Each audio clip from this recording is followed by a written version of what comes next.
y les pediría nuevamente que abran las diapositivas de tipos de célula. Bueno, para empezar, por favor les pediría que pasen ya a la segunda diapositiva. Entonces es importante entender que todas las células entran en alguna de estas dos grandes categorías, que pueden ser las procariotas y las eucariotas, los cuales solo los organismos unicelulares de los dominios bacteria y archaea se van a clasificar como procariotas, es decir, según etimológicamente hablando, pro, que significa antes de, y cario, que es núcleo. Los animales, las plantas, los hongos y los protistas son considerados eucariotas. Y bueno, están básicamente hechos por células eucariotas, que hoy día vamos a ver la diferencia respecto a los procariotas.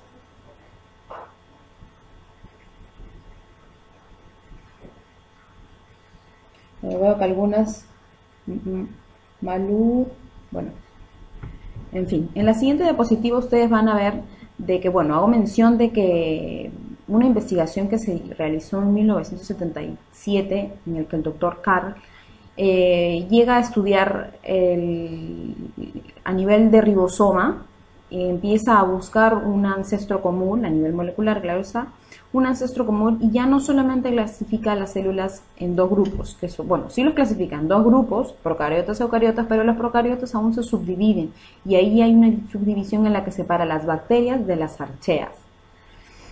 Entonces, esta subdivisión hoy en día también se considera, pero sin embargo, siempre estamos hablando de dos bloques bastante mayores, que son las procariotas y las eucariotas. Ahora, en el caso de las procariotas, principalmente ya sabemos que vamos a encontrar las bacterias o las eubacterias, que son el subgrupo dentro de las procariotas. Vamos a encontrar las eubacterias y las arqueobacterias. Las eubacterias es hablar prácticamente de las bacterias, y bueno, son células sin núcleo. La zona de la célula donde está el ADN y ARN no está limitada por una membrana. Un ejemplo de estas pues son las bacterias, ¿no? Son las procariotas. Y dentro de, como le comento, dentro de las procariotas vamos a encontrar las eubacterias y las arqueobacterias. La característica de las eubacterias es que poseen paredes celulares formadas por un peptidoglicano, que incluye, ahora, y estas incluyen en su mayoría a las bacterias y también a las cianobacterias. Otro grupo de las procariotas es las arqueobacterias, las cuales tienen la particularidad de poder vivir en condiciones bastante extremas. Ahora, básicamente podríamos aún agruparse en los halófilas, en las termoacidófilas y los metanógenas, cuyas características principales de las halófilas son las que pueden vivir en ambientes bastante salinos o extremadamente salinos. Dentro de los termoacidófilos vamos a encontrar aquellas que van a vivir en temperaturas que superan los 60, 80 grados, e incluso algunas especies que también van a resistir pHs bastante bajos. Y finalmente, dentro de los metanógenas vamos a encontrar aquellas arqueobacterias que se caracterizan por vivir en ambientes anaerobios y que producen metano. Ahora, ahí hay un ejemplo, por ejemplo, de una placa Petri en la que hay una mano. Pasa que esto es una investigación en la que una científica lo que hace es que a su hijo hace que coloque su mano en una placa Petri con un medio enriquecido, y podemos ver que crecen una gran cantidad de bacterias. Con eso podemos decir que las eubacterias se encuentran en casi todos los lugares, pueden encontrarse en el suelo, pueden encontrarse en el ambiente, pueden encontrarse en los diferentes ecosistemas.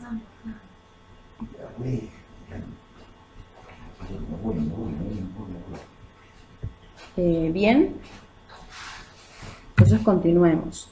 Ahora, eso es en cuanto a las procariotas, ¿no? Que, bueno, quiero reiterar que vamos a encontrar las eubacterias y las arqueobacterias.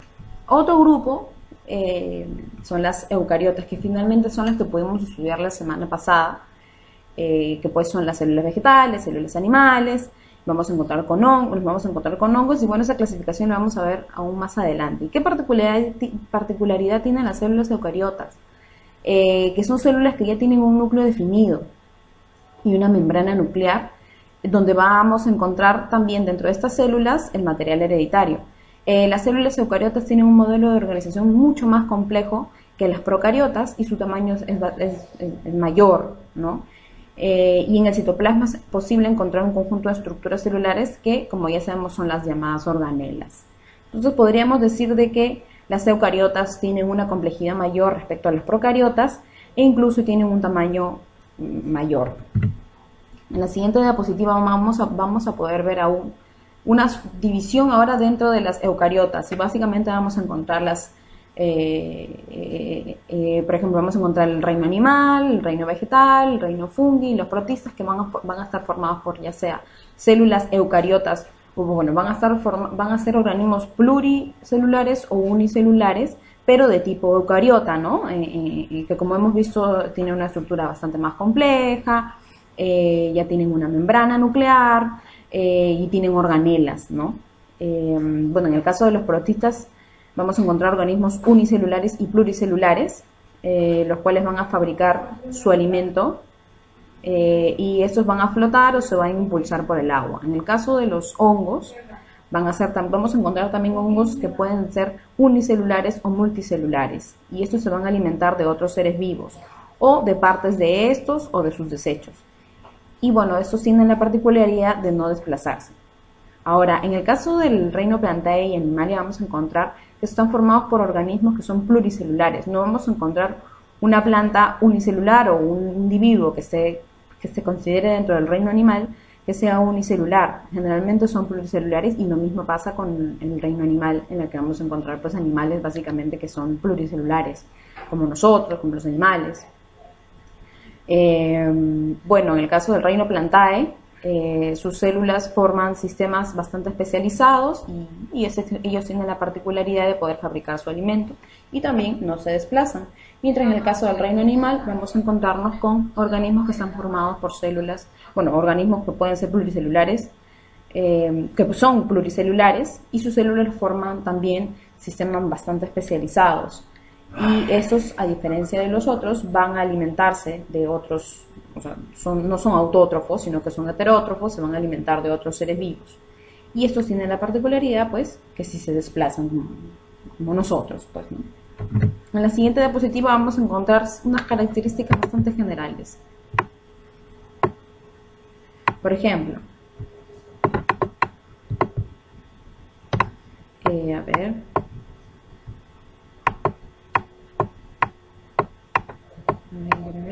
Vamos a grabar esto. En el caso, por ejemplo, de las células eucariotas, la célula animal no va a poseer una pared celular, mientras que la célula vegetal sí va a tener una pared celulósica, como lo vimos la semana pasada.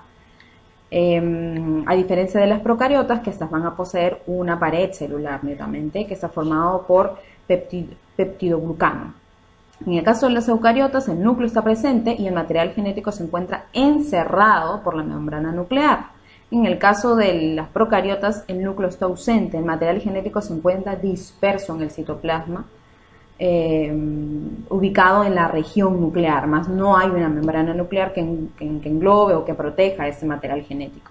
En el caso de las eucariotas, el ADN se organiza en varios cromosomas lineales, mientras que en el caso de las procariotas, el ADN se dispone en una sola molécula circular, que en muchos casos este ADN circular se utiliza en muchas investigaciones, que se han llamado plásmido, ¿no?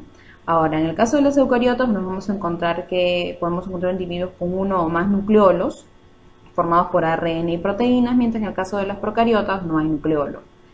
En las eucariotas vamos a encontrar que hay ribosomas y orgánulos membranosos, como el caso de las mitocondrias, lisosomas, retículo endoplasmático, aparato de Golgi, que lo veremos más adelante, pero son las organelas. Mientras en el caso de las procariotas hay solo están los únicos orgánulos son los ribosomas, no hay orgánulos membranosos.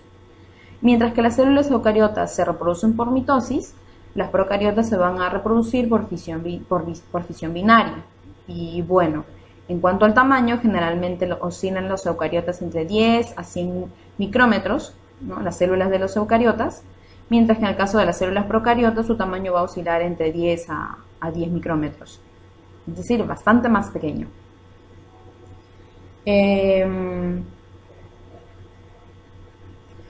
Las enzimas y los pigmentos se encuentran en orgánulos membranosos, tales como las mitocondrias, lisosomas y cloroplastos como en el caso de las células vegetales, mientras que en el caso de los procariotas, las enzimas y pigmentos se van a encontrar en repliegues de la membrana plasmática.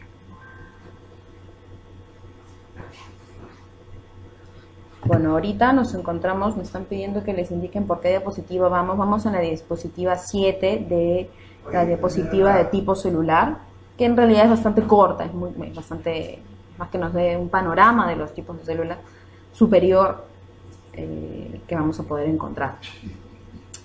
En la siguiente diapositiva nos vamos a encontrar ya con una gráfica que nos va a dar una idea de la estructura y de cómo son las células eucariotas y las procariotas, ¿no? Vamos a poder ver, es bastante claro la complejidad que tienen las células eucariotas versus las procariotas.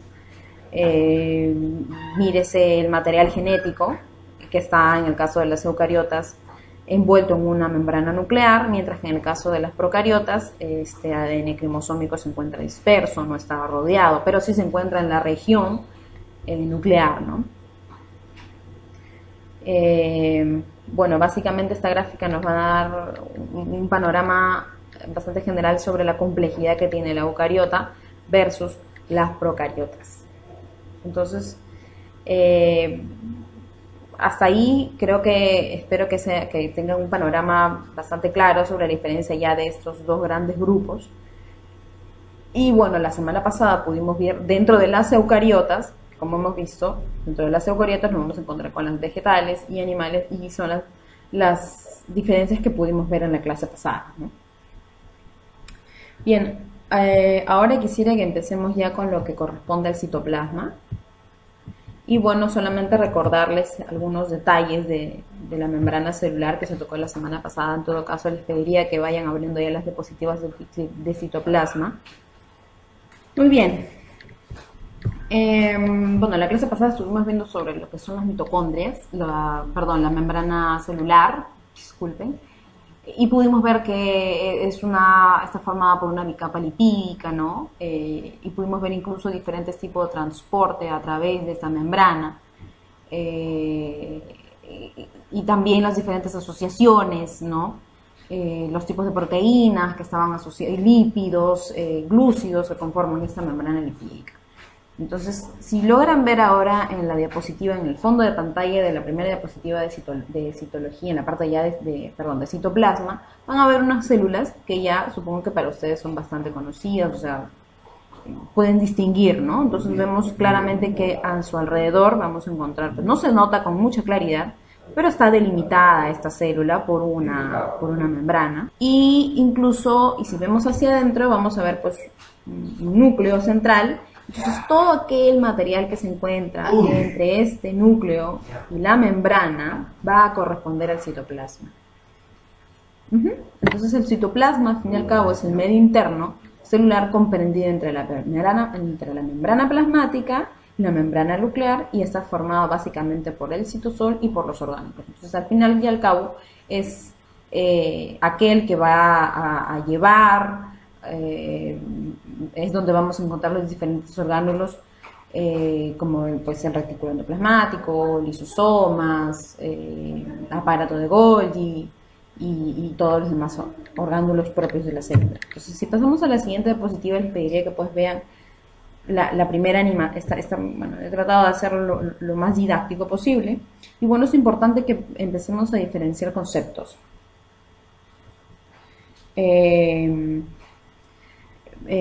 Vamos a empezar a diferenciar conceptos, ¿no? Para empezar, el citoplasma es todo el contenido celular excepto el núcleo. Entonces, si avanzan si le dan clic, van a poder ver que ahí se elimina el núcleo. Entonces, claro está que el citoplasma es todo aquel contenido celular sin el núcleo y sin la membrana, ¿no? Pero que acá lo he dejado delimitado para darnos una idea de dónde se encuentra nuestra célula. Pero al fin y al cabo, el citoplasma es todo aquel contenido celular excepto el núcleo. Y ahora el citosol, si le dan un clic además adicional, es toda aquella parte del citoplasma que ya no va a tener ni a los orgánulos ni al núcleo. Entonces, el citoplasma es el material celular sin el núcleo, pero sí con los orgánulos, mitocondrias, retículos, centriolos, en fin. Mientras que el citosol ya va a ser el mismo citoplasma, pero sin estos orgánulos y obviamente sin el núcleo. Ahora, este citosol, a su vez, está formado por microfilamentos, y los cuales van a formar, bueno, microfilamentos y que van a ser de diferentes tamaños, de diferentes tipos, que los vamos a ver hoy día, y el citoesqueleto. Entonces, el citoesqueleto al final vendría a ser el esqueleto interno de nuestras células. Ahora, este citosol va a tener ciertas características, ¿no? Entonces, una de ellas es que, para empezar, el citosol puede ser también llamado hialoplasma. Y bueno, esto es un medio acuoso, no es un medio estático, es un medio que va a permitir movimientos, porque vamos a ver que se van a dar una serie de reacciones y algunos organeles van a necesitar moverse, entrar y salir. Entonces este medio va a necesitar ser acuoso, pero no siempre va a ser acuoso, sino que va a también estar en estado sólido, o sea, en un estado un poco más sólido, en función de las necesidades que vaya a tener esta célula. Al fin y al cabo, este citosol es el encargado de darle forma a las células, y es el que contiene numerosos, los diferentes orgánulos celulares. El citosol está constituido por 85% de agua, en el cual le van a estar disueltos moléculas, glúcidos, lípidos, proteínas, sales minerales, etc. Este citosol también va a ser el encargado de regular el pH intracelular, y es donde se van a dar las reacciones metabólicas, ¿no? Como por ejemplo la síntesis de proteína, la glucólisis, etc. Espérense un momento que quiero conectar mi computadora.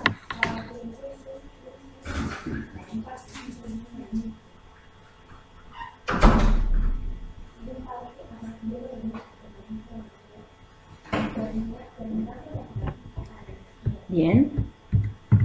Ahora, este citosol va a estar conformado básicamente por ribosomas, por inclusiones citoplasmáticas y por el citoesqueleto, que es lo que vamos a ver el día de hoy. Entonces, empecemos con los ribosomas. Los ribosomas son también llamados orgánulos de Palade, porque fueron descritos por este científico en 1953, y son complejos son unos complejos macromoleculares globulares que no van a tener membranas y son visibles solamente al microscopio electrónico. Y están básicamente formados por dos subunidades, una que va a ser más grande y otra que va a ser más pequeña. A su vez, estas subunidades van a estar conformadas por ARN ribosomal, ARN ribosómico y proteínas, los cuales van a proceder del nucleolo. En conjunto estas dos macromoléculas van a formar una estructura de aproximadamente unos 20 nanómetros de diámetro. Estos ribosomas son una especie de máquina para la traducción. Vamos a poder encontrarlos en la vecindad o en los alrededores del retículo endoplasmático rugoso. Vamos a poder también encontrar en la envoltura nuclear y también dispersos en el citosol. En el citosol, donde es común encontrarlos en agrupaciones formando una especie de círculo, que son los polisomas. Entonces, si ustedes logran ver en la primera gráfica, del RER, que hace referencia al retículo endoplasmático rugoso, vamos a ver que son como una especie de manchas oscuras alrededor de estas especie de cisternas que conforman el retículo endoplasmático. Entonces, estas manchas oscuras corresponderían a los ribosomas. En el caso de la envoltura nuclear también vamos a ver el mismo patrón, ¿no? Son como una especie de manchas redondeadas, oscuras, alrededor de esta membrana nuclear. Y en el caso del citoplasma, del citosol, vamos a ver también esas manchitas oscuras, pero si logran ver en aquella flecha morada, hay una especie de estructura circular que vendrían a ser polisomas, que son agrupaciones de ribosomas.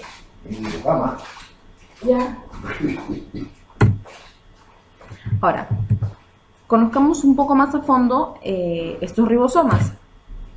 Como les mencioné, están formadas por dos subunidades, entonces si ustedes logran ver, acá hay dos, una que es la 80S y el otro es el 70S.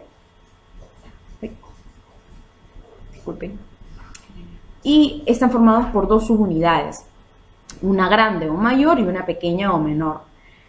Hablamos de ribosomas en sí cuando dos moléculas se unen, de lo contrario estaríamos hablando de partículas dispersas de ARN ribosomal. Ahora, estos vamos a encontrar de dos tipos, una que es la 80S y la otra es la 70S. Esta S hace referencia a la velocidad de sedimentación. Cada una de las macromoléculas, de estas moléculas, bueno, que son llamadas las subunidades, van a tener una velocidad de sedimentación característica, pero al juntarse, al formar ya el ribosoma, van a cambiar su estructura y van a cambiar obviamente la velocidad de sedimentación porque van a convertirse en una molécula diferente. En el caso del ribosoma de tipo 80S, este es típico de las células eucariotas, que ya como hemos visto en la diapositiva, son células bastante más complejas, ¿no? Y donde les vamos a encontrar en el retículo endoplasmático rugoso, en el núcleo, como lo vimos en la diapositiva anterior, o también los vamos a encontrar libres en el citosol, ¿no? Y en el caso del ribosoma 70S, este tipo de ribosoma es típico de los procariotas y los vamos a encontrar, pero también lo vamos a encontrar, mejor dicho, en los cloroplastos y en los mitocondrias, donde se van a encontrar libres. Ahora, si se dan cuenta, estas subunidades, por ejemplo, en el caso de la 80S, en general primero, los dos ribosomas están formados básicamente por proteínas y por ARN ribosómico. Ahora, si vemos por separado las subunidades, por ejemplo, de la 80S, vamos a ver que una subunidad es la 40S y la otra es la 60S. No son valores que se suman, como les reitero, son esos valores, es una unidad que viene en función de su velocidad de sedimentación, por eso que 40 más 60 no me da 80, y lo vamos a ver más adelante. Entonces, una subunidad, por ejemplo, la 40S va a estar formada por un aproximado de 33 proteínas y una ARN 18S, porque este ARN aislado tiene una velocidad de sedimentación 18S. Y lo mismo va a pasar con las otras, moléculas o subunidades, ¿no? Y bueno, pero lo principal aquí es que vamos a encontrar prácticamente de dos tipos, una que es característica de los eucariotas y otra que es característica de los procariotas. Y su tamaño y su conformación y su velocidad de sedimentación va a ser diferente porque van a estar formados por diferentes ARNs con sus propias velocidades de sedimentación y por diferentes cantidades de proteínas. La principal función de los ribosomas es la de síntesis de proteínas durante la traducción. Ahora, los polisomas, que ya sabemos cuáles son, se van a encargar de la síntesis de proteínas localizadas dentro de la célula, aquellas proteínas que van a trabajar dentro de la célula, mientras que los ribosomas del retículo endoplasmático se van a encargar de la síntesis de proteínas de exportación, o sea, las que van a salir de la célula a cumplir una función.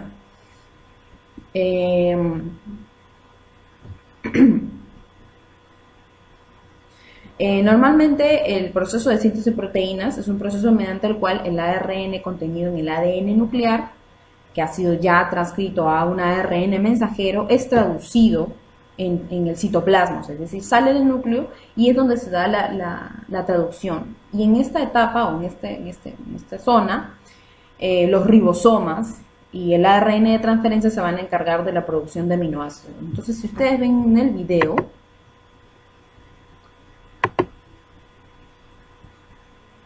ustedes logran ver en el video,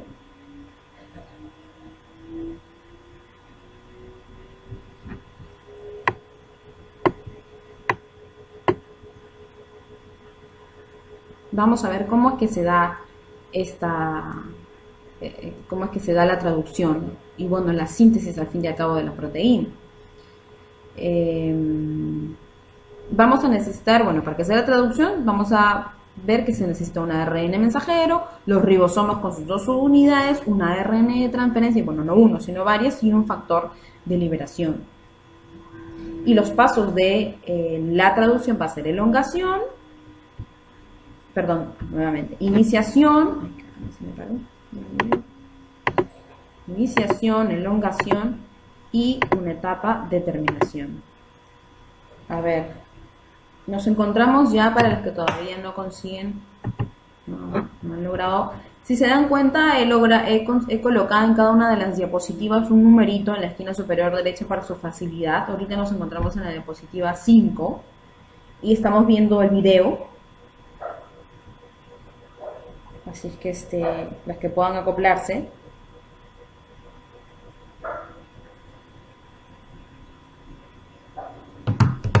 Entonces vamos a ver en el video cómo es que se da esta síntesis de proteínas. Para empezar, nuevamente vamos a detallar cómo es que se da esta síntesis de proteínas para los que recién se están conectando. Entonces vamos a tener un ARN mensajero que ha sido producto de la traducción en el núcleo del ADN. Entonces este ARN mensajero va a salir del núcleo y es ahí donde los ribosomas, que está formado por dos subunidades, van a trabajar junto con un ARN, el ARN de transferencia. Entonces sucede que, a ver, ahorita me encuentro en el minuto 59, 0:59. Vamos a contarnos ahí nuestro ARN mensajero, que está separado por unos colores incluso. Y vamos a ver cómo es que se acopla este ribosoma, una subunidad. Si se dan cuenta, es la subunidad pequeña. Y se da la iniciación de la síntesis de proteínas. Luego se le va a acoplar un ARN de transferencia, que es el encargado de, al fin y al cabo, producir esta proteína, luego de que reconoce unas bases nitrogenadas en nuestro ARN mensajero. ¿No es cierto? Porque en el otro extremo vamos a encontrar que conforme va reconociendo las secuencias en el ADN o en el ARN mensajero, va a empezar a producir, cada 3 bases nitrogenadas va a producir una secuencia de aminoácidos, y el conjunto de aminoácidos, como vamos a ver, aquí ya estamos viendo cómo se junta la segunda subunidad. Entonces, al fin y al cabo ya vamos a tener el ribosoma en sí, y vamos a ir viendo cómo es que va reconociendo el ARN de transferencia los tripletes o las tres bases nitrogenadas en 3 nucleótidos en la secuencia, y va a ir generando un aminoácido. Luego viene otro, reconoce 3 nucleótidos y se produce y se genera, libera o va formando la proteína, libera un aminoácido. Y así por toda la región que necesite leer de esa, así por toda la hebra de ADN. El ribosoma va a leer el ARN mensajero y ensambla la proteína con los aminoácidos suministrados por el ARN de transferencia, ¿no? Lo cual, al fin y al cabo, vendría a ser la síntesis de proteínas. Cada 3 nucleótidos recorridos va a incorporar un aminoácido. Luego de que se completa el recorrido, finalmente se separa el ribosoma, ¿no? Y se queda nuestra proteína suelta luego de haberse terminado la síntesis de esta proteína. Entonces, al fin y al cabo, podemos ver cómo es que la principal función del ribosoma va a ser ayudar o va a ser la síntesis de proteínas siempre y cuando tenga la ayuda del ARN de transferencia y esté presente nuestra hebra de ARN mensajero que proviene del núcleo donde ha sido traducido, donde ha sido replicado.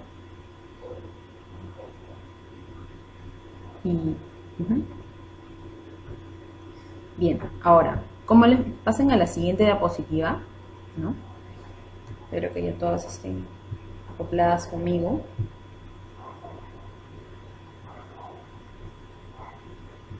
Veo que ya muchas están conmigo.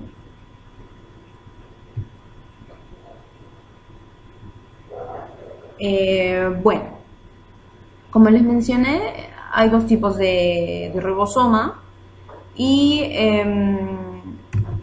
pudimos ver de que este ribosoma estaba formado por un ARN ribosómico y proteínas. Ahora, en cuanto al ARN ribosómico, este ARN también va a tener su coeficiente de sedimentación, como les mencioné en las diapositivas anteriores. Y esa S hace referencia a la unidad Svedberg, que es cuya forma práctica es con la letra S, porque es el nombre del científico sueco pionero de la ultracentrifugación analítica, y es con quien se pudo determinar los diferentes patrones de sedimentación, ¿no? Y el coeficiente de sedimentación de los ARNs y de las moléculas que vayan a formar, para el caso de los ribosomas, que vayan a formarse, es con quien se pudo ver cómo es que cada una de las moléculas, ya sea formada por una ARN o más ARNs y proteínas, tenían sus propios coeficientes de sedimentación. El coeficiente de sedimentación, al fin y al cabo, tiene que ver con la velocidad de sedimentación de una macromolécula. A esto hay que considerar la velocidad la velocidad con la que sedimenta esta molécula. Aún así hay que agregarle el valor de aceleración de centrífuga, el valor de aceleración de centrífuga aplicada a esta sedimentación, el radio de la centrífuga que se utilice, la densidad de la molécula de la que estamos hablando, y también la densidad y viscosidad del medio donde se encuentre esta molécula. Entonces, todo esto va a generar una fórmula que al fin y al cabo le va a dar nos va a dar el coeficiente de sedimentación de una molécula. Bien, ahora, como les mencionaba, cada una de las moléculas, conforme van cambiando, van acoplándose, van a ir cambiando de estructura. Cuando dos moléculas se juntan, adquieren propiedades físicas diferentes, cambian la velocidad a la que precipitan, y por eso es que esos valores no pueden sumarse. Porque estas dos moléculas juntas van a formar una estructura con características propias. Ahora, en el caso de la síntesis de proteínas, estas dos subunidades van a atravesar como se producen en el núcleo, van a atravesar los poros nucleares y solamente van a ser funcionales en el citoplasma, cuando están unidas estas dos subunidades. Para que se ubiquen algunas, tal vez creo que también encuentran las diapositivas, estamos en la clase 2, en la parte de citoplasma, en las diapositivas de citoplasma, ya vimos ya lo que son tipos celulares, ¿no? Espero que todas, estén conmigo avanzando. Bueno, básicamente es en eso en lo que consiste el ARN ribosómico, y bueno, para reiterarles, cada uno va a tener un coeficiente de sedimentación, que es lo que le va al fin y al cabo dar el tipo de ribosoma, ¿no? En el caso de las proteínas, bueno, las hemos visto, son secuencias de aminoácidos, pero en este caso hago referencia, les estoy colocando una publicación, un corte de una publicación en la que se ha logrado secuenciar cuáles son los genes que codifican para las proteínas ribosomales de los humanos. Entonces ustedes van a poder ver ahí en los cromosomas cuáles son las ubicaciones de los genes que van a codificar para las proteínas ribosómicas.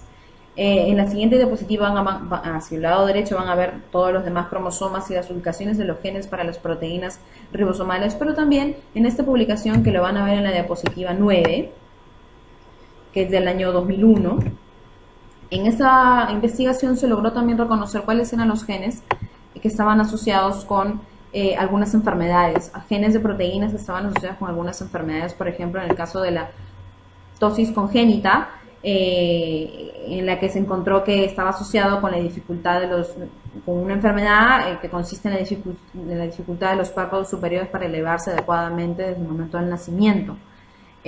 Por ejemplo, en el caso también de la retinitis pigmentosa, vamos a ver que es el gen RPS9, que se encuentra en el cromosoma 13.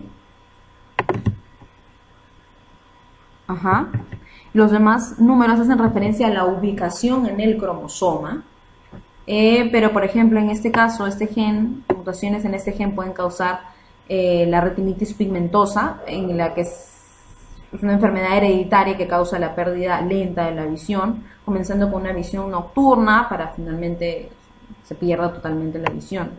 Otra enfermedad en otro gen, por ejemplo, es el del síndrome del NOAN, caracterizado porque los individuos tienden a tener talla bastante baja, empiezan a presentarse cardiopatías, rasgos faciales típicos y bueno, alteraciones esqueléticas. Y una particularidad de esta es que empieza a presentarse con la misma frecuencia con la que se da el síndrome de Down, que es una cada 1000 a 2500 nacidos vivos. Otro gen asociado a alguna enfermedad es el de la distrofia miotónica, en la que se caracteriza por la reducción de la masa muscular. Empezamos a ver que se dan, los individuos tienden a desarrollan cataratas, dificultad para relajar el músculo, que vendría a ser la miotonía. Y bueno, una cosa curiosa de este gen o de esta enfermedad es que conforme pasan los años ya empieza a presentarse con menos frecuencia.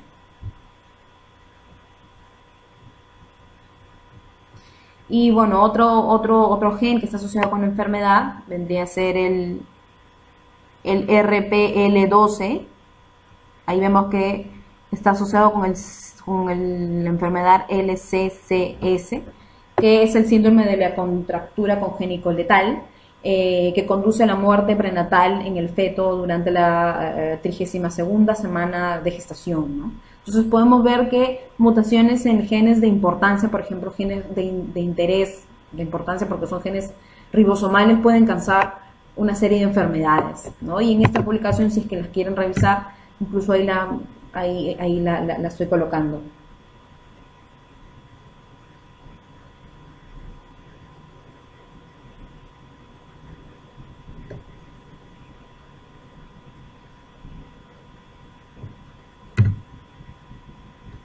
Bien, como vimos en una de las primeras diapositivas, el citosol va a estar conformado por ribosomas, que es lo que acabamos de ver ahorita, por inclusiones citoplasmáticas y por el citoesquelético, que es lo que vamos a ver ahora, las inclusiones citoplasmáticas, que son estructuras o materiales inertes que están presentes en el citosol. Su presencia dependerá del tipo de célula y no son considerados orgánulos, ni tampoco son componentes principales para la célula. Por lo contrario, son producto de su actividad metabólica, o es un material que se incorpora del medio exterior y que puede quedar dentro de la célula, por lo que no son permanentes. A ver, un momento. Ahora, bibliografías también consideran que organelas como por ejemplo el aparato de Golgi, los lisosomas, son también inclusiones, pero se diferencian esas inclusiones respecto a estas, a que esas son metabólicamente activas, mientras que las inclusiones citoplasmáticas son estructuras inactivas desde el punto de vista metabólico. Entonces eso es lo que diferencia a este tipo de inclusiones, ¿no?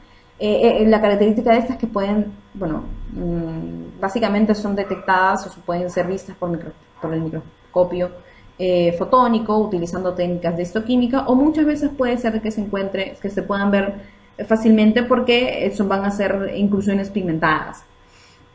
Vamos a clasificarlas de forma general en dos tipos, ¿no? Las cristalizadas y las hidrófobas. Y estas van a estar presentes tanto en las células eucariotas vegetales como en las animales.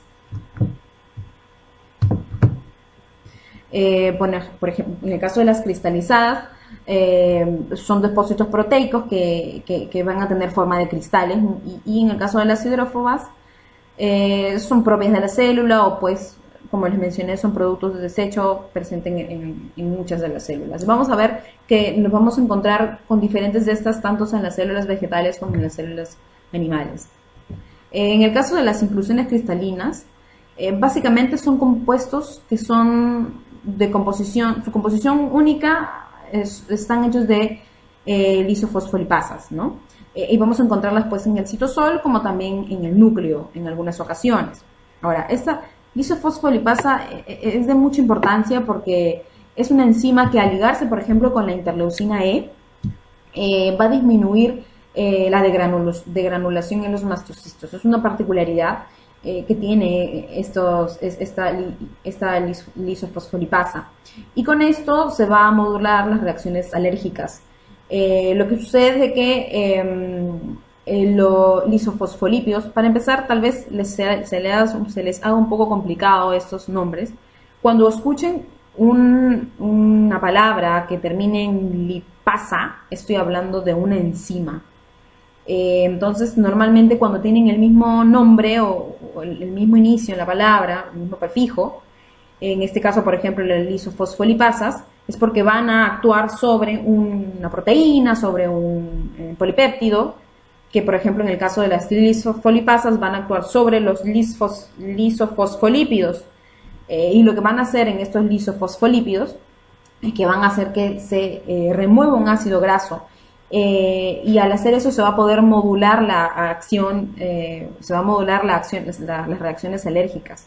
Lo que sucede es que los lisofosfolípidos tienen una acción citotóxica, es decir, que degranulan ciertas células, porque vamos a encontrar que algunas células van a ser granulares, como el caso de los mastocitos. Entonces, estos lisofosfolípidos van a tener esta particularidad, ¿no? Que van a tener una acción citotóxica.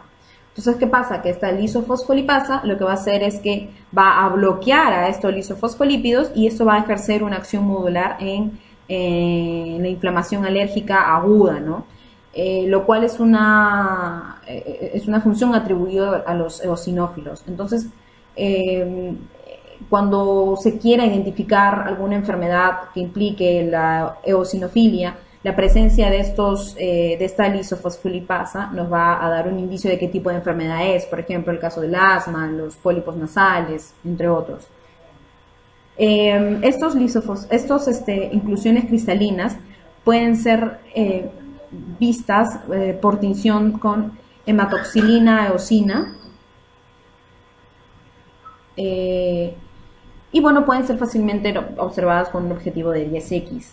Como pueden ver en la imagen, donde también nos vamos a encontrar los vamos a encontrar principalmente son en las células de Leydig y las células de Sertoli, que se encuentran en los túbulos seminíferos de los testículos. Entonces, en el caso de las células de Leydig, nos vamos a encontrar con cristales de Reinke, que es el nombre que se le da a estas inclusiones cristalinas por quien los detectó por primera vez. Y básicamente en el caso de las células Leydig se encuentran esos cristales, estas inclusiones cristalinas durante la pubertad. Y también se van a encontrar en las células de Sertoli, que también se encuentran en los túbulos seminíferos, en los testículos, y van a llevar el nombre de cristales de Charcot.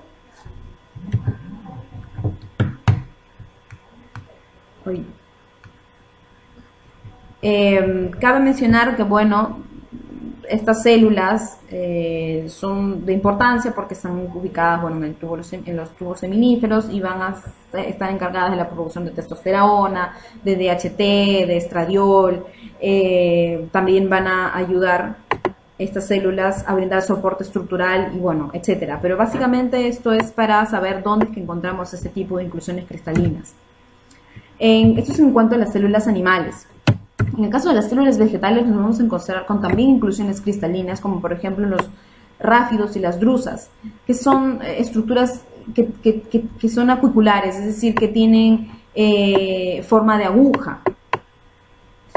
Por ejemplo, los ráfidos son cristales acuiculares de oxalato de calcio. Lo que sucede es que muchas plantas tienden a acumular cristales de oxalato en forma de ráfidos y de drusas.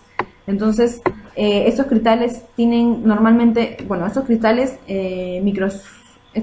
microcristales tienen normalmente 4 caras y tienden a formar una forma de H con una ranura en los 2 lados. Entonces, eso es lo que aparentemente le da la estructura de una H, ¿no? Como si fuesen así, ¿no? Con unas hendiduras en los centros de los 2 extremos, lo que le daría esa estructura o esa forma de H, ¿no? Muchos dicen de que en realidad sirven como mecanismo de defensa de las plantas. Y lo mismo pasa con las drusas. Los ráfidos los podemos encontrar, por ejemplo, en la sábila, en las hojas de la sábila. Las drusas, por otro lado, también son agrupaciones de cristales de oxalato de calcio. Pero también puede ser de silicatos o de carbonatos, a diferencia de los ráfidos que netamente son de oxalato de calcio. También tienen forma de agujas y también los vamos a poder encontrar en hojas y en escamas de las yemas de algunas plantas, y también van a tener funciones de defensa. Por ejemplo, bueno, en realidad los ráfidos y las drusas pueden producir reacciones tóxicas graves si es que no ha habido una adaptación. Claro está que tiene mayor increpancia, mayor interés desde el punto de vista veterinario, porque es el ganado el que consume grandes cantidades de plantas que pueden tener estos ráfidos dentro, ¿no? Entonces pueden en muchos casos provocar daños graves cuando se consume en abundancia. Y lo que puede causar es que se dañen ciertos tejidos blandos de la garganta o del esófago del animal que vaya a masticar las hojas de estas plantas. Ahora, normalmente se puede ver esto en los ovinos, ¿no? Sin embargo, se causan estas reacciones tóxicas graves y estos desgarramientos de la garganta cuando no ha habido una adaptación. Sin embargo, cuando se ha logrado adaptar a estos animales poco a poco, llega un momento en el que ya los oxalatos ingeridos son degradados por la microbiota ruminal, ¿no? Entonces ellos ya no, al ser degradados, pues ya no causan estas heridas, ¿no? Muchas veces son detectados porque son polvos blanquecinos en la superficie de los sacos, en las superficies del saco de las esporas de algunos hongos, ¿no? Pero bueno, en la mayoría de las bibliografías los consideran como estructuras que sirven como mecanismo de defensa de estas plantas ante sus depredadores, ¿no? Los insectos o los individuos que coman las hojas de estas plantas, ¿no? En el caso de ahora, hasta aquí hemos visto cuáles son las inclusiones cristalinas, pero también vamos a ver que en el citoplasma vamos a encontrar inclusiones hidrófobas, que son productos bueno, sintetizados por la propia célula, o bien que van a ser productos de desecho presentes en las células, ¿no?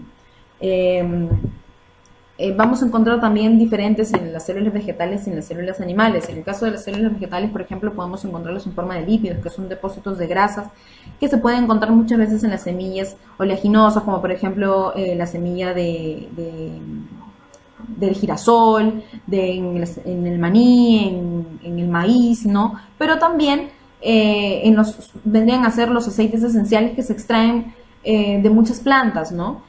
Muchas bibliografías lo consideran como un grupo aparte, pero al fin y al cabo son lípidos. Entonces, por eso que lo estoy considerando dentro de estos lípidos, que al fin y al cabo estos aceites esenciales van a ser una mezcla de sustancias químicas biosintetizadas por las plantas que van a dar aroma característico a las flores, a los árboles, pero también van a tener otras funciones. Por ejemplo, más de uno tiene que haber escuchado de la canela, que es un estimulante mental. Por ejemplo, algunas algas tienen la particularidad, bueno, los aceites esenciales extraídos de algunas algas van a favorecer el aumento de la concentración. El limón también han visto que es un estimulante mental, es un antiséptico, es un cicatrizante. El geranio es un antidepresivo, es un relajante. Y va a estabilizar muchas emociones, muchas publicaciones lo indican. La canela, bueno, la melisa también aparentemente es un digestivo tónico, es un sedante, ¿no? Y así como esos, pues hay un sinfín de plantas que tienen aceites esenciales que se utilizan como negocio, ¿no? Y que se venden como, se utilizan para masajes, unas gotitas que ayudan para controlar la depresión, ¿no? Entonces, estos aceites esenciales, al fin y al cabo, vendrían a ser inclusiones hidrófobas que se encuentran en las células vegetales. En las células vegetales también vamos a encontrar estas inclusiones hidrófobas en forma de glúcidos, que vendrían a ser gránulos de almidón que se encuentran, que es glucosa, al fin y al cabo, almacenada en forma de almidón, y que son la reserva energética de estas plantas. Como estos glúcidos sirven como una reserva energética, básicamente van a servir para los procesos metabólicos que se dan en la planta en la noche. En el caso del látex también muchos de ustedes tienen que haber conocido el látex de muchos árboles, ¿no? Que tienen muchas virtudes, pero al fin y al cabo son inclusiones hidrófobas y se producen en el floema y se acumulan en los vasos largos e interconectados denominados laticíferos de los árboles, ¿no? Ahí, por ejemplo, les menciono una especie típica que es la Hevea brasilensis, que es la más conocida en la zona de Latinoamérica, que es la productora de látex, ¿no? Y al fin y al cabo, el látex es la principal fuente de caucho que se utiliza con fines comerciales, ¿no? Esto es en cuanto a las células vegetales. Respecto a las células animales, también vamos a encontrar inclusiones hidrófobas. Una de ellas pueden ser se pueden encontrar como glúcidos, como lípidos, y por ejemplo, en el caso de los glúcidos, vamos a ver que son partículas de glucógeno, que sirve como reserva energética. Se van a encontrar en las membranas del retículo endoplasmático, en células hepáticas, y en las células musculares, donde se va a utilizar la glucosa necesaria para la contracción muscular. Si logran ver en la imagen, vamos a ver un hepatocito que va a tener unas gotas de glucógeno hacia el centro de la imagen. Este tipo de inclusiones puede ser detectada con una tinción con hematoxilina eosina, ¿no? Que es la más típica que se utiliza en la mayoría de los tejidos, ¿no? En los cortes histológicos. Y se puede ver mediante un microscopio fotónico. En el caso de los lípidos, que son depósitos de grasa, finalmente triglicéridos, las células van a almacenar, pueden almacenarse, mejor dicho, estos lípidos mejor dicho, pueden haber se pueden almacenar en grupos de mayor tamaño y son los llamados adipocitos, o también puede ser que encontremos gotas de diámetro menor, típicos también de los hepatocitos, y son los principales, sirven principalmente como almacenamiento de energía. Ahora también aquí les muestro dos imágenes donde van a ver una teñida con el tejido, son de un tejido mamario, donde vamos a ver que está teñido con hematoxilina eosina, y donde vamos a ver que los lípidos o estos depósitos de grasa se ven blancos. Esta tinción no permite verlos, por el contrario, por el mismo procedimiento de la tinción desaparecen en el microscopio. Entonces lo que se hace muchas veces es utilizar una tinción con Sudán, que vamos a ver que tienden a teñir estos depósitos de grasa en colores rojizos, ¿no? Muchos laboratoristas utilizan el osmio, en la que estos lípidos van a ser teñidos de color negro, y siempre se van a utilizar microscopio electrónico para que podamos ver esos depósitos de grasa, ¿no? Y los depósitos de glucógeno. Ahora, otro tipo de inclusiones hidrófobas son los pigmentos, que son estructuras, valga la redundancia, que son estructuras celulares pigmentadas, ¿no? Vamos a encontrar que también hay de dos tipos, los endógenos y los exógenos. Los endógenos, pues, como su nombre lo dice, son sintetizados por la célula, y los exógenos son los que adquirimos, que no producimos, y que nosotros mismos no producimos, que se originan fuera de nuestro organismo, que más bien los adquirimos, ¿no? Un ejemplo de pigmentos endógenos es la melanina, que es un pigmento de color oscuro, que finalmente tiene función protectora y que se elabora en los melanocitos. En la mayoría de la piel de los mamíferos lo vamos a encontrar en los peces y anfibios también. Generalmente la mayoría de los humanos presentan concentraciones similares de estos melanocitos. Sin embargo, se pueden producir ciertas variaciones en algunos individuos, y también en función de los grupos étnicos, y mucho entra a tallar también la genética, que interfiere bastante en la concentración de estos melanocitos, que puede ser mayor o menor. Y con esto es que cuando un individuo tiene una menor concentración de melanocitos, vamos a encontrar vamos a encontrar a las personas que sufren de albinismo, que no solamente se da en los humanos, sino que también se da en los animales. Otro tipo de pigmento endógeno es la lipofucsina, que tiende a ser de color amarillo-marrón, ¿no? Se encuentra generalmente en las células envejecidas y son muy conocidos por ser los pigmentos de desgaste, porque empiezan a presentarse más en las personas que tienen una edad avanzada. Y lo que hace es que torna las vísceras de color pardo y disminuye el tamaño y disminuye el volumen de las vísceras. Generalmente se ve como manchas por la edad, y también aumenta la presencia de estas manchas conforme va avanzando la edad, y también en función de la exposición a la radiación UV. Generalmente se presenta en el 90% de las personas de raza blanca, mayores de 60 años. Otro tipo de pigmento es la hemosiderina, cuya función principal es la degradación de la hemoglobina, tiende a ser de color pardo amarillento y vamos a ver que su función principal va a ser la de fagocitar los eritrocitos que han cumplido su vida. Normalmente no sé si habrán visto que cuando uno sufre un hematoma o un trauma local, se da un cambio de coloraciones. Esto es producto de que esta enzima se va a encargar de convertir la hemoglobina en bilirrubina y eso va a ir cambiando la tonalidad de este hematoma, que empieza a ser pues morado hasta llegar a tener coloraciones medias rojizas, ¿no? Y muchas veces es producto de la acción de la hemosiderina. En el caso de los pigmentos exógenos, son originados fuera del organismo y básicamente los adquirimos, los encontramos en las frutas y en los vegetales. Son de color amarillento, rojo, anaranjado, ¿no? Y principalmente pertenecen al grupo de los carotenoides y tienen función antioxidante. Ustedes más que yo sabrán de los antioxidantes. Vamos a encontrarnos entonces ante los carotenos y las xantófilas. Los carotenos tienen coloración rojiza y anaranjada. Un ejemplo de eso es el licopeno, que está presente en el tomate, la criptoxantina, la betacaroteno, el betacaroteno, el alfacaroteno.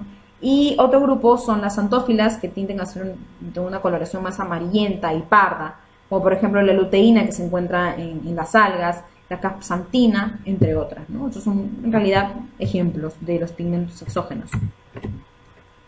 Bien, hasta el momento hemos visto lo que son los ribosomas y las inclusiones citoplasmáticas, pero hay un componente adicional que tiene el citosol, que vendría a ser el citoesqueleto, que al fin y al cabo es el esqueleto de la célula, ¿no? Ahora, ¿qué es el citoesqueleto? El citoesqueleto es una red fibrosa que al fin y al cabo equivale a una especie de esqueleto interno de la célula.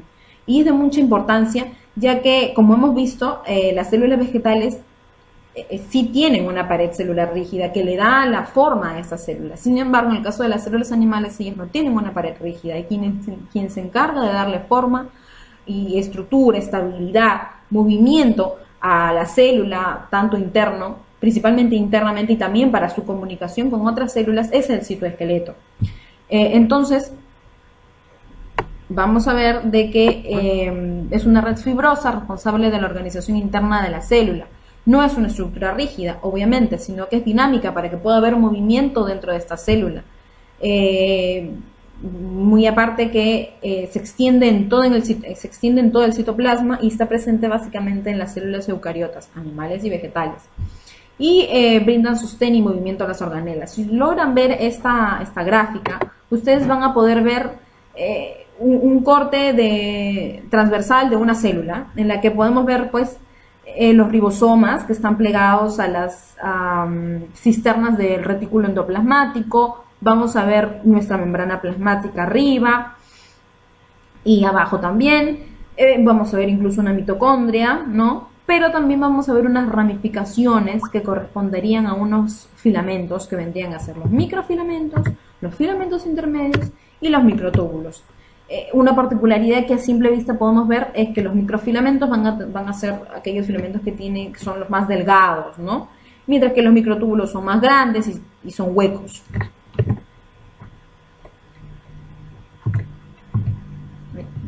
Bueno, pasamos a la siguiente diapositiva. Entonces, conozcamos un poco sobre los microfilamentos. Los microfilamentos tienen un diámetro aproximadamente de 7 nanómetros y son los más delgados y flexibles de los filamentos que vamos a encontrar en el citoplasma. Cada filamento está formado por dos cadenas entrelazadas de forma helicoidal y cada cadena es un polímero de proteína monomérica globular llamada actina, que la vamos a ver más adelante con más detenimiento. Pueden alargarse por uno de los extremos agregando monómeros de actina, que se llama la polimerización, el que se vaya formando y que se vayan acoplando más monómeros de actina para formar estos microfilamentos se llama polimerización, y la depolimerización vendría a ser lo opuesto, ¿no es cierto? Ahora, tienen una velocidad de crecimiento mayor en uno de sus dos extremos, porque si ven son unas estructuras alargadas. En uno de los extremos hay una velocidad de crecimiento mayor. ¿Y qué pasa? Que estos van a tener polaridad positivo y negativo. por el lado positivo es por donde se van a ir acoplando estos monómeros de actina. Pueden acortarse por la eliminación, es decir, por la depolimerización. Por el otro extremo, como les mencioné, el que se agreguen estos monómeros ya se llamaría la polimerización, y por el contrario, la depolimerización es que se vaya cortando este filamento porque las subunidades de actina se van eliminando. Y si bien se van a extender en todo el citoplasma, suelen acumularse en la capa justo por debajo de la membrana plasmática. Si bien en esa gráfica lo que está pintado en rojo, como aparentemente como con lapicero, es donde se encuentra, donde tienden a estar estos microfilamentos. Entonces, básicamente se van a encontrar en la capa que está debajo de la membrana plasmática, que en muchas células esa membrana plasmática va a tener modificaciones en forma de cilios, pero hasta el momento nada más sabemos que estos microfilamentos se van a encontrar por debajo de esa membrana plasmática, y lo que le va a dar es elasticidad, sustento y resistencia a nuestra célula. Entonces aquí está. Los microfilamentos se encuentran finalmente en la región periférica de la célula y están formados por el ensamblaje de moléculas de naturaleza proteica, que puede ser actina y miosina, lo cual le va a dar estabilidad. Entonces aquí vemos unas moléculas de actina que ante la presencia de ATP van a formar unos filamentos largos, que estos aún así se van a formar. Entonces dos filamentos largos de moléculas de actina van a formar un microfilamento de actina. Entonces, van a estar enrolladas en forma de hélice. Entonces esto es lo que va a formar un microfilamento de actina, y va a tener polaridad, una polaridad positiva y una negativa, que como hemos visto, por la región positiva es por donde se van a ir acoplando las moléculas de actina. La miosina también es otra molécula que va a formar un microfilamento, pero a diferencia de la actina, la miosina tiene una cabecita, ¿no? Y una región alargada, que es una cola, que es por donde se va a unir con otras moléculas de miosina. Es una sola que tiene una cabecita y esta región es alargada. Entonces esta va a acoplarse con otra miosina que va a estar con su cabecita, y por esta región es que se van a acoplar. Y el conjunto de varias miosinas van a formar un microfilamento de miosina. Algunas chicas me están preguntando, estamos en la diapositiva 18. De aquí en adelante voy a colocar en la esquina superior derecha de las diapositivas el número de diapositivas, que tal vez no coincida con las diapositivas en el orden de acá, porque supongo que las van a estar viendo en aumento, van a estar en toda la pantalla, entonces les va a ser un poco complicado salir, ver dónde se encuentra, qué diapositiva nos encontramos. Entonces voy a colocar el número de diapositiva en la esquina superior derecha. Entonces ahorita nos encontramos ya en la diapositiva 18. Bien, pasamos a la diapositiva 19. Ahora, estas estructuras, estos microfilamentos van a cumplir funciones importantes. Por ejemplo, en el caso de la citocinesis. La citocinesis vendría a ser la división celular. Y ahí vamos a ver cómo es que se encuentra graficado la actina y la miosina.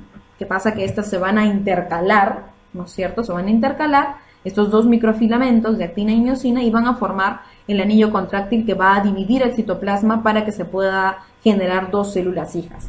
Estos microfilamentos también van a participar durante la fagocitosis, que como vimos la semana pasada, es el mecanismo por el cual la célula introduce partículas grandes del exterior dentro de ella. Entonces, para ello se van a empezar a formar unos pseudópodos que van a atrapar aquella partícula externa. Y es aquí donde estos microfilamentos van a entrar a tallar, porque van a permitir que estos pseudópodos se formen, permitiendo la fagocitosis o el desplazamiento, ya sea para fagocitar o también para que estas células se puedan mover, como pudieron ver en el primer video de la diapositiva de la clase pasada, ¿no? Ahora, otra función que cumple, donde también se ve mucha la función de estos microfilamentos, es que le va a dar rigidez a en las microvillosidades. Vamos a encontrar que ciertas células van a tener unos cilios. Entonces, estos cilios, por ejemplo, en el caso del intestino, nos vamos a encontrar de que las células van a tener cilios. Entonces, sus cilios van a necesitar tener una estabilidad y una rigidez. Es por eso que aquí los filamentos de actina se van a colocar de manera paralela, como lo pueden ver en la gráfica. Otra función que cumplen estos microfilamentos es que también le van a permitir a los organelos que se encuentran dentro de la célula que se puedan mover que al fin y al cabo vendría a ser la ciclosis, que son las corrientes citoplasmáticas. Es una corriente citoplasmática que van a permitir el movimiento de los orgánulos de un lugar a otro, manteniendo una flacidez dentro de la célula. Otra función que cumple muy importante estos microfilamentos, que al fin y al cabo vimos que son de actina y de miosina, es en la contracción muscular, que vendría a ser el ciclo del puente cruzado, como lo vamos a ver en el video. Pero primero quiero que en esa gráfica puedan ustedes entender cómo están dispuestos nuestros músculos, ¿no? Por ejemplo, ahí van a poder ustedes ver que un músculo está formado por unos haces de fibras musculares, los cuales a su vez están formados por fibras musculares. Una fibra muscular es una célula muscular. En el músculo la célula y los organelas cambian de nombre, por así decirlo. Entonces una célula no se va a llamar célula, sino más bien va a ser llamada una fibra muscular. ¿Y qué particularidad tienen estas células musculares? Es que muchas veces van a tener más de un núcleo o en otro tipo de tejido muscular va a tener un solo núcleo. En los tipos de tejidos los veremos en otra clase. Pero lo que quiero que me entiendan es que los músculos van a estar formados por fibras musculares que muchas veces van a tener uno o más núcleos. En este caso nos vamos a encontrar con una fibra muscular que está formada por más de un núcleo. Vamos a ver, por ejemplo, una mitocondria y bueno, ya lo veremos en su momento, pero van a ver que las estructuras van a cambiar de nombre. Pero bueno, por lo pronto vamos a ver que a través de estas fibras van a haber unas miofibrillas, que dentro de estas van a estar nuestros microfilamentos, que ya los vimos que son los de actina y de miosina y que van a permitir la contracción muscular. Entonces, si pueden reproducir ese video, vamos a ver cómo es que se da esta contracción muscular y cómo es que estos microfilamentos de actina y miosina trabajan. Entonces, pónganle mute, si es posible, a ese video. Si lo ven necesario en otro momento, con más detenimiento, van a ver cómo es que se da esta contracción muscular, comúnmente llamado ciclo del puente cruzado, en la que vamos a ver pues un sarcómero, que lo vimos en la gráfica anterior, que está formado por nuestros microfilamentos de actina y miosina. Aquí, por ejemplo, hacen referencia al microfilamento grueso. Los microfilamentos, cuando hablan de microfilamento grueso, hace referencia a los microfilamentos de actina, y los microfilamentos delgados a los microfilamentos de miosina. Entonces, van a ver con mayor aumento, y van a ver pónganle pausa, van a ver que estas bolitas amarillas van a representar al microfilamento de actina, que como vimos está formado por moléculas de actina, que son una especie de esferas que se acoplan y forman, ¿no?, un microfilamento en hélice, ¿no?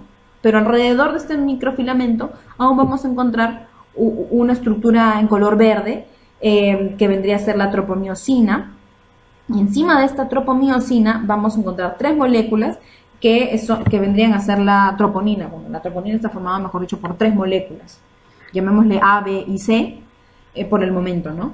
Y abajo vamos a ver la cabecita de esta miosina, que vimos que la miosina está formada por una cabeza y por una región alargada, ¿no?, que es por donde se va a mezclar con las demás miosinas para formar el microfilamento de miosina. Entonces vamos a ver cómo es que se da esta contracción muscular.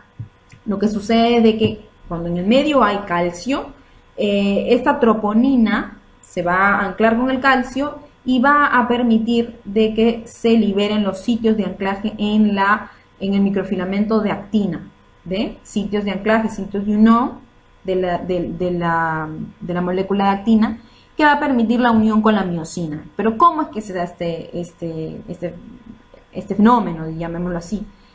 Ahí, por ejemplo, hace mención a la cabeza de la miosina, a la cual se le acopla una molécula de ATP. Este ATP se convierte en ADP y activa a esta miosina. Para esto, un fosfato inorgánico se ve que se activa también, ¿no? Entonces vamos a tener las condiciones idóneas para que se dé la contracción muscular. Ya vemos que se han liberado los sitios de anclaje de la actina y que en la cabeza de la miosina está lista para actuar, porque se le ha acoplado una molécula de ATP y se ha convertido en ADP. Entonces se libera este fosfato, se ancla al sitio de anclaje de la actina, esta cabecita, se libera la molécula de ADP y se da el primer movimiento de contracción. Luego, ya viene la etapa en la que se tiene que separar para que nuevamente se repita el proceso. Para eso, otra vez, otra molécula de ATP se desprende esa unión de actina y miosina, y la cabeza de la miosina regresa a su lugar.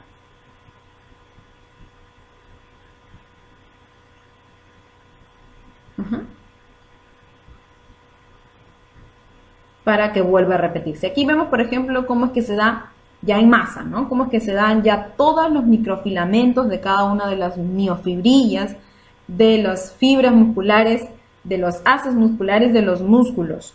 ¿Cómo es que actúan? Claro que está para que se dé este estímulo, tiene que haber una neurona, que se conecta a nuestra médula, que manda señales para que se dé este movimiento muscular.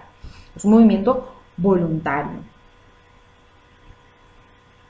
Vamos a ver cómo es que ya se da a nivel más macro, ¿no? De todo el músculo. Listo. Si creen necesario, pueden repetir ese video con mayor detenimiento, escuchar el audio, ya que es un video que es bastante útil. Bien, entonces por lo pronto ya hemos visto cuáles son nuestros microfilamentos.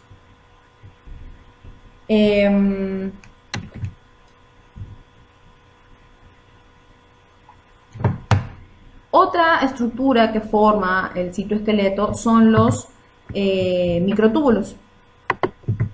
Los microtúbulos, que son estructuras que tienen más tamaño respecto a los microfilamentos y que son estructuras huecas. Bien. ¿Qué particularidades van a tener estos microtúbulos? Para empezar, son filamentos cilíndricos y huecos que van a tener un diámetro mayor, ¿no? De 25 nanómetros. Se forma por la polimerización, como en el caso de los microfilamentos de actina, ¿no? Por polimerización de una proteína globular, que en este caso ya no es actina, sino es tubulina. Cada filamento va a alargarse agregando, o sea, por polimerización, estos dímeros de tubulina. También va a tener una polaridad, como en el caso de los microfilamentos de actina. Igual que en el caso de los microfilamentos, también se puede desarmar esta estructura cilíndrica hueca mediante la eliminación de estos dímeros de tubulina, y van a participar básicamente en el desplazamiento de las vesículas y de las organelas por el citoplasma. Estos ya no se van a encontrar en la región periférica, sino que se van a encontrar más desde el centro hacia la periferia. Como pueden ver en esa gráfica, van a encontrarse desde el centro hacia la periferia. Y también pues van a tener una polaridad. Bien, vamos a ver un poco más sobre su estructura interna. Y vamos a ver que estos microtúbulos, básicamente le van a conferir elasticidad. La unidad o la molécula que va a formar este microtúbulo es la tubulina, pero a su vez esa tubulina está formada por dos subunidades, la tubulina alfa y la tubulina beta, las cuales al anclarse van a formar filamentos alargados que van a llamarse el protofilamento, y el conjunto de protofilamentos al fin y al cabo van a formar el microtúbulo, los cuales también, reitero, van a tener polaridad. Por un lado van a polimerizar y por el otro lado van a depolimerizar. Ahora, a esos microtúbulos también se le van a asociar una serie de proteínas que van a tener una serie de funciones. Por ejemplo, van a permitir la asociación de los microtúbulos, otros tendrán función enzimática, etc. Y vamos a ver que se pueden clasificar en dos los microtúbulos, los lábiles y los estables. Entonces vamos a conocer los lábiles. ¿Dónde es que trabajan este tipo de microfilamentos? Sus moléculas integrales se asocian o se disgregan en función de las necesidades fisiológicas de la célula o en respuesta de señales externas. Dirigen el transporte de los orgánulos en el citoplasma, actúan como guías a lo largo de lo cual pueden desplazarse las vesículas formadas por endocitosis hacia el interior de la célula. Ya saben lo que significa una endocitosis. Entonces, ¿quién va a guiar quién va a guiar el movimiento, la dirección de los diferentes orgánulos? Va a ser estos tipos de microtúbulos. Durante la división celular van a construir el uso acromático.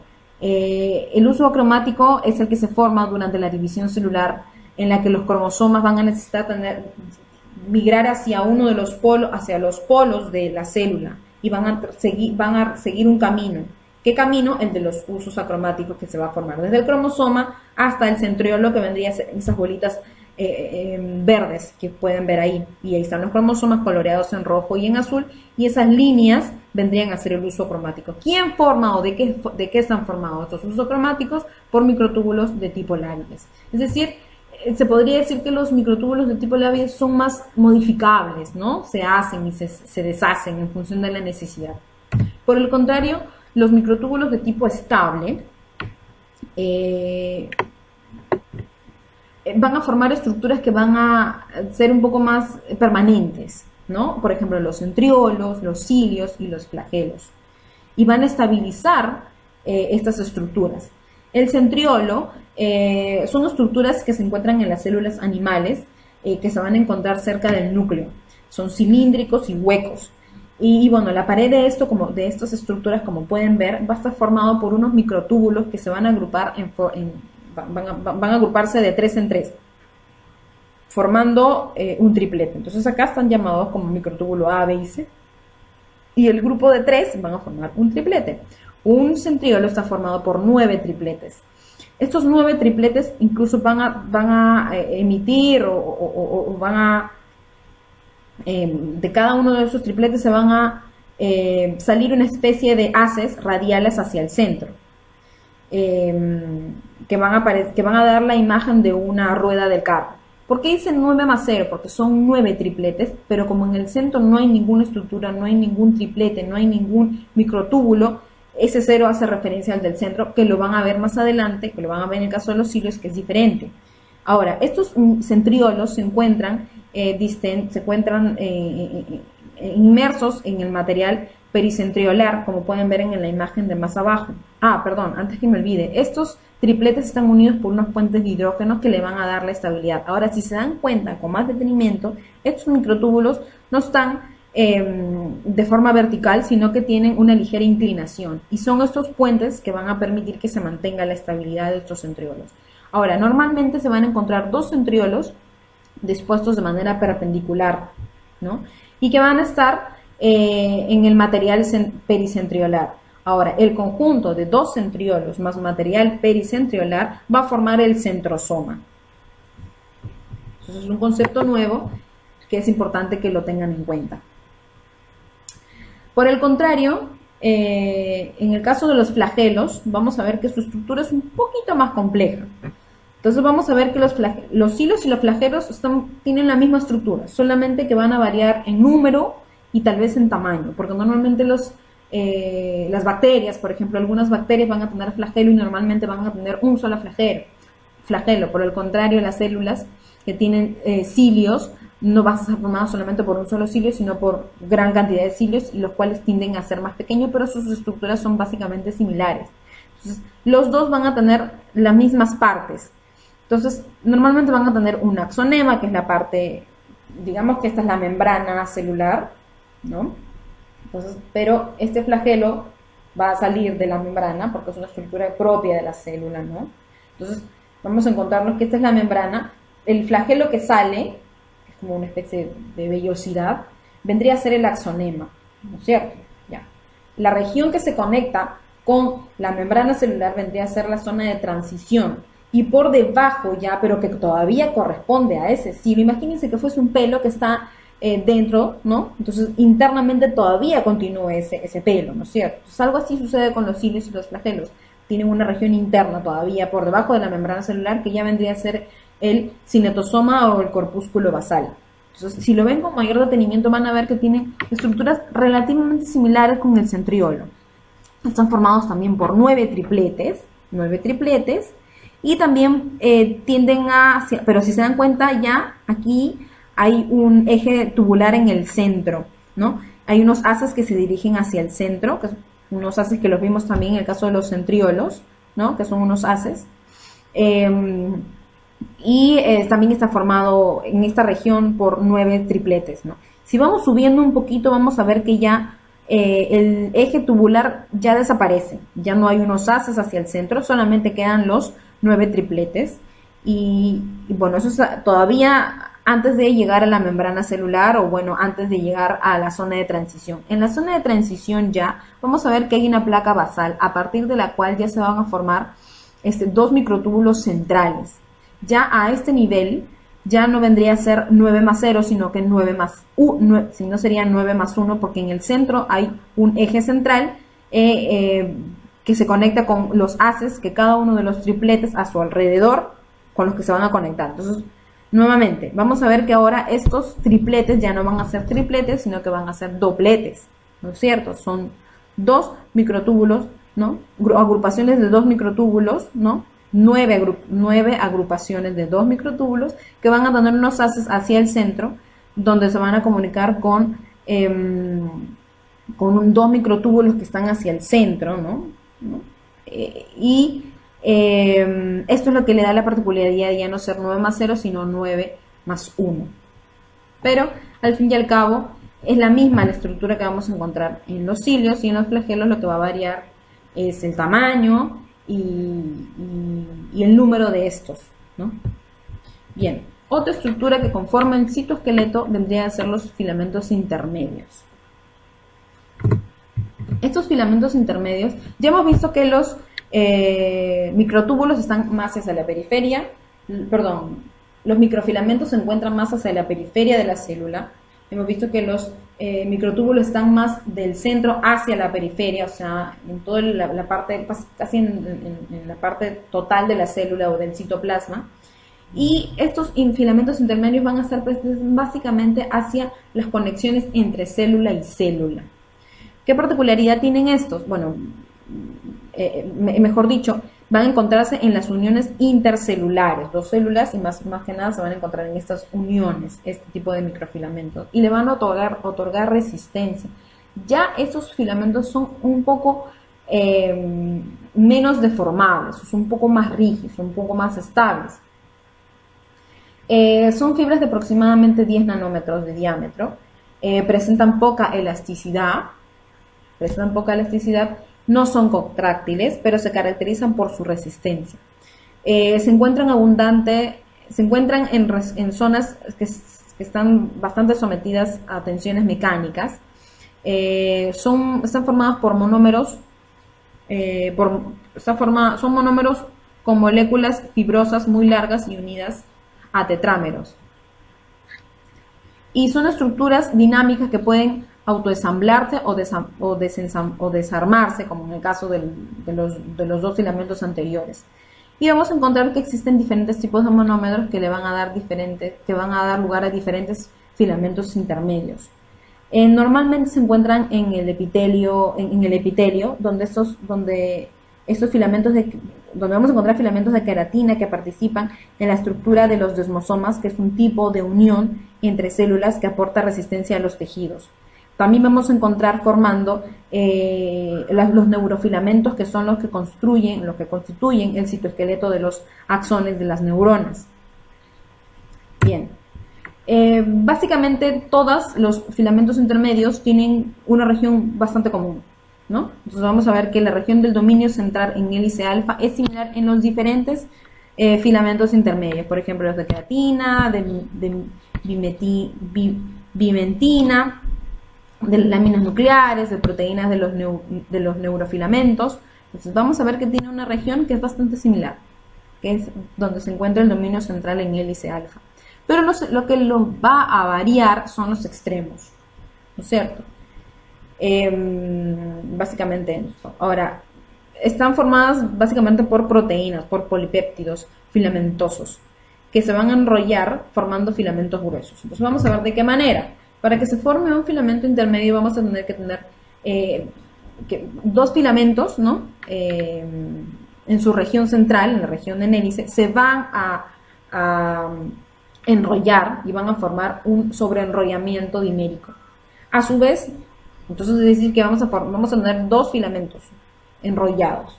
A su vez, estos 2 que están enrollados van a formar un siguiente sobreenrollamiento. Entonces vamos a encontrarnos ante un tetrámero. Y Cuando se juntan estos tetrámeros en forma de líneas, van a formar también una especie de tubular, que al fin y al cabo podríamos decirles que es una especie de microtúbulo, pero no es un microtúbulo. Ya sabemos cómo son las unidades de las moléculas que conforman estos filamentos intermedios. Tienen la estructura similar, pero no es lo mismo, en la que se van a formar una especie de tubito, ¿no? El cual va a estar compuesto por 4 componentes sobreenrollados de estas proteínas fibrosas. En esta gráfica ustedes van a poder ver cuáles son los filamentos, los tipos de filamentos intermedios, ¿no?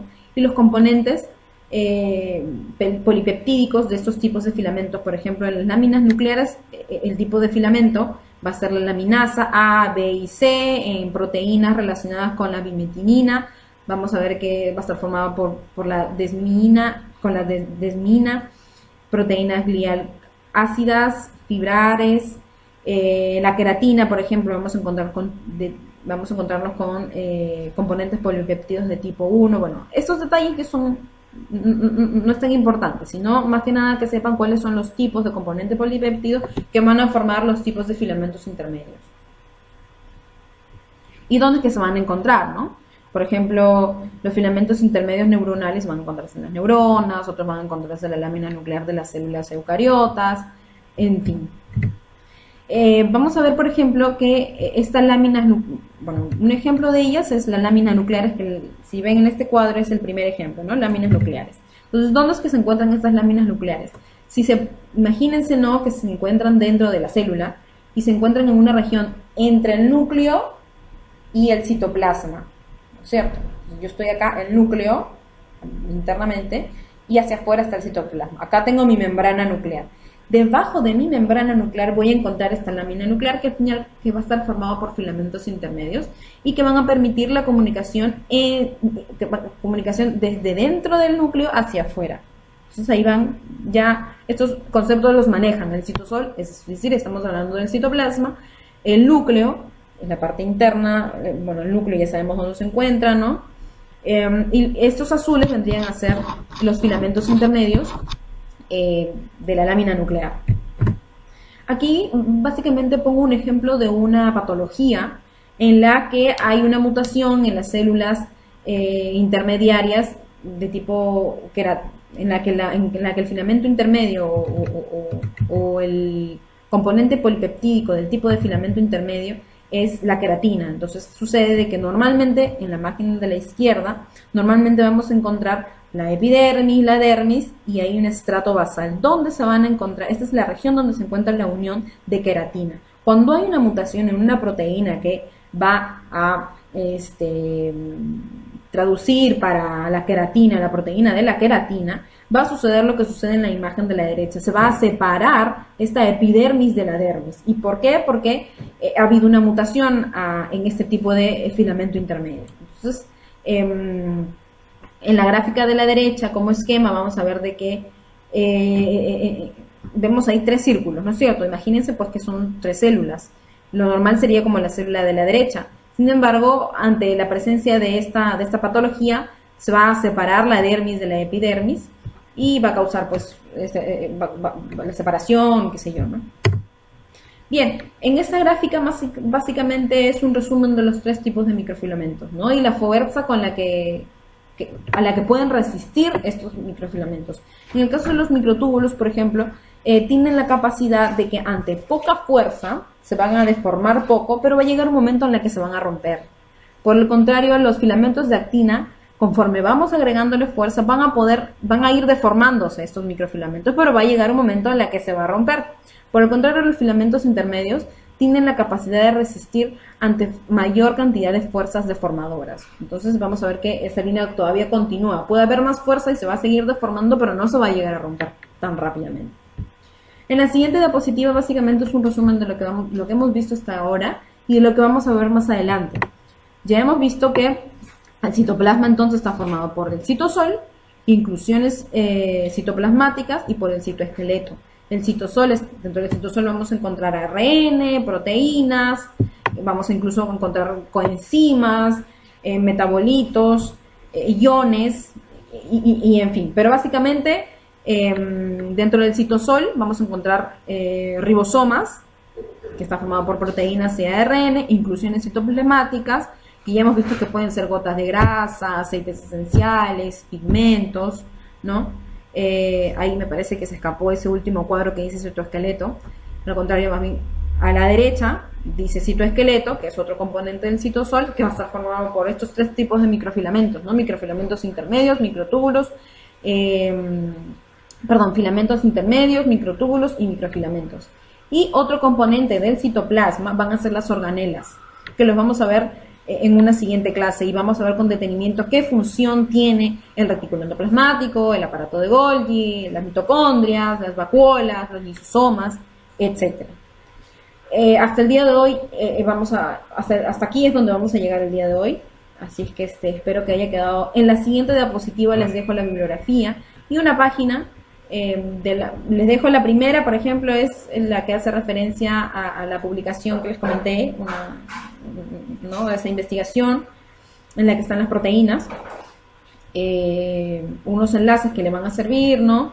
Y bueno, el libro básico que es el Alberts, bueno, que van a poder encontrarlo en la web, ¿no? Y en fin, espero que haya quedado claro. Ante cualquier duda no duden en hacérmela. Agradezco cuando tal vez por el nervio que en la clase pasada no vi algunos detalles, pero siempre me enriquezco con los comentarios de ustedes y con gusto voy a poder absorber las dudas que tengan, ¿no?